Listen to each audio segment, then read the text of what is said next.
Shalom,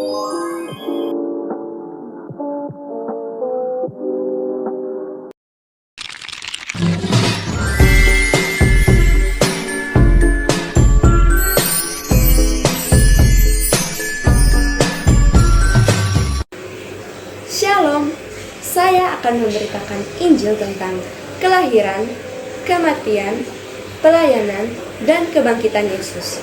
Perkenalkan, nama saya Rachel Benetapau. Selamat menyaksikan.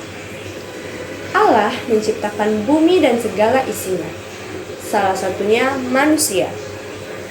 Manusia diciptakan menurut rupa dan gambar Allah. Allah menaruh manusia di Taman Eden. Manusia yang pertama kali diciptakan Allah adalah Adam. Allah memberi perintah kepada Adam untuk boleh memakan semua buah pohon yang berada di Taman Eden tersebut, tetapi tidak dengan buah pohon pengetahuan yang baik dan yang jahat. Tuhan tidak membiarkan Adam sendirian. Tuhan menciptakan Hawa untuk menemani Adam pada Kejadian 2 ayat 18. Hanya saja manusia melanggar perintah Allah. Hawa memakan buah pengetahuan yang baik maupun yang jahat dengan Adam pada Kejadian 3 ayat 10. Allah pun mengadakan permusuhan antara keturunan perempuan dengan keturunan iblis. Pada Kejadian 3 ayat 15. Lahirlah dosa. Dosa membuat hubungan manusia dengan Allah terpisah. Upah dosa ialah maut pada Roma 6 ayat 23. Dosa tidak bisa ditebus oleh manusia yang berdosa, sehingga manusia membutuhkan juru selamat untuk menebus dosa orang percaya. Lahirlah anak Allah, yaitu Yesus. Yesus, anak yang dikandung daripada Roh Kudus dan lahir dari anak darah Maria pada Matius 1. Yesus satu-satunya pribadi yang memiliki natur 100% Allah dan 100% manusia, satu-satunya manusia yang tidak berdosa. Yesus diutus Allah untuk menebus dosa-dosa orang percaya. Yesus memberitakan pelayanan tentang memberi makan 5.000 orang dan memberitakan Injil tentang dosa berbalik dari pertobatan dan dosa tak masuk kerajaan Allah. Ia pernah membangkitkan Lazarus. Yesus juga memberitakan tentang kematian dan bangkit pada hari yang ketiga agar mempersiapkan murid-muridnya untuk menghadapi jalan yang susah dan manusia berdosa pada hari ini. Ia melayani ke kota dan tempat ke tempat. Ia melayani kasih dengan kasih. Ia menunjukkan kasih-Nya dan memberikan kasih tanpa batas untuk menyadari kita, menjauhi dari dosa, dan membuat manusia bertobat. Yesus adalah pribadi yang bisa menebus dosa manusia karena memiliki 100% natur Allah. Yesus mati di kayu salib untuk menebus dosa manusia. Yesus menunjukkan bahwa bukti dan setianya kepada Allah dengan cara menepati janji Allah. Kematian Yesus menunjukkan bahwa tidak ada yang bisa menebus dosa melalui maut. Setelah kematian Yesus akan dikuburkan pada hari kedua, bangkit atas maut pada hari ketiga. Kebangkitan Yesus terjadi pada hari ketiga setelah kematiannya. Yesus telah mengalahkan kuasa maut, menjamin kebangkitan pada setiap orang yang beriman kepadanya, membuktikan bahwa Allah tidak akan pernah meninggalkan umat-Nya, dan membuktikan juga bahwa Yesus adalah Allah yang hidup dan berkuasa atas segalanya pada Yohanes 11 ayat 25-26. Saya akan selalu bersyukur atas tindakan Yesus, dan saya akan mau menyerahkan hidup dan percaya kepadanya selalu.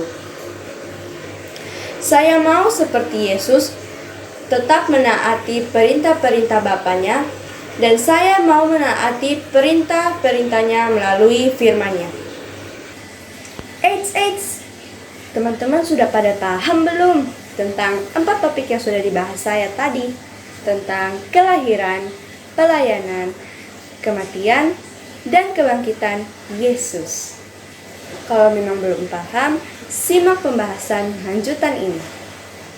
Nah, teman-teman, apakah kalian tahu saat kematian Yesus terjadi apa? Jawabannya, terjadinya gempa dan bukit batu terbelah. Dan bukan cuma gempa dan bukit batu terbelah loh. Tabir ke dalam tempat bait suci itu juga terbelah dua. Nah, teman-teman, apakah kalian tahu saat kematian Yesus, apakah Yesus sudah mengetahui bahwa dia akan mengalami kesengsaraan? Jawabannya iya. Mengapa? Karena Yesus sudah mengetahui bahwa dia akan mengalami kesengsaraan akibat dari perbuatan dosa manusia dan dari perbuatannya yang menunjukkan tentang kemapanan manusia. Nah, teman-teman, kematian Yesus ini juga menunjukkan tindakan penebusan dosa manusia loh. Nah, teman-teman masih ingat gak sih tentang dosa? Dosa adalah akibat perbuatan manusia yang membuat hubungan Allah dengan manusia terpisah. Kok bisa sih? Iya, karena memang perbuatan manusia sendiri. Dan masih ingat gak upah dari dosa? Ya, benar, upah dari dosa adalah maut. Dan karena itu, Yesus harus bangkit untuk mengalahkan kuasa maut.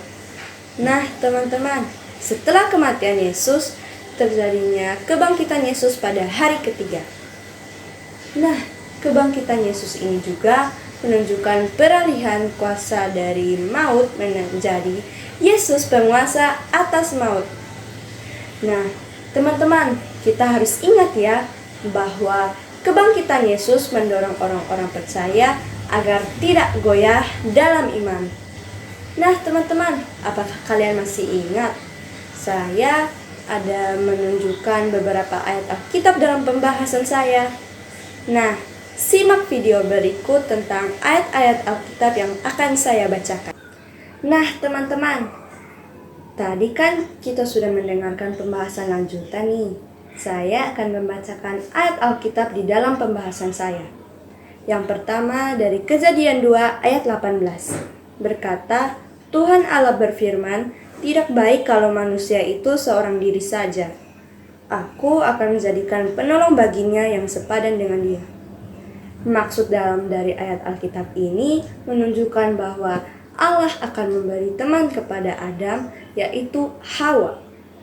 Dan yang ketiga, Kejadian 3 ayat 10, yang berkata tentang, ia menjawab, ketika aku mendengar bahwa engkau ada dalam taman ini, aku menjadi takut karena aku telanjang, sebab itu aku sembunyi.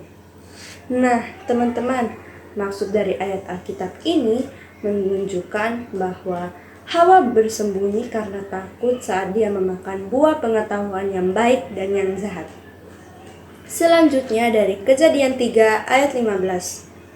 Aku akan mengadakan permusuhan antara engkau dan perempuan ini, antara keturunanmu dan keturunannya. Keturunannya akan merumukkan kepalamu, dan engkau akan merumukkan tumitnya.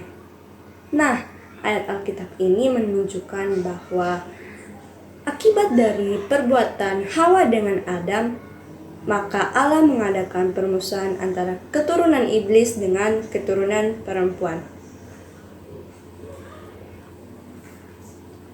Saya akan membacakan Matius 1 dan Matius 1 pada ayat 18. Saya menjelaskan ayat sebagiannya. Matius 1 ayat 18 berkata, kelahiran Yesus Kristus adalah seperti berikut. Pada waktu Maria ibunya bertunangan dengan Yesus, ternyata ia mengandung daripada Roh Kudus sebelum mereka hidup sebagai suami istri. Dan selanjutnya Matius 1 ayat 20. Tetapi ketika ia mempertimbangkan maksud itu, malaikat Tuhan nampak kepadanya dalam mimpi dan berkata, Yusuf anak Daud, janganlah engkau takut mengambil Maria sebagai istrimu, sebab anak yang di dalam kandungannya adalah dari Roh Kudus.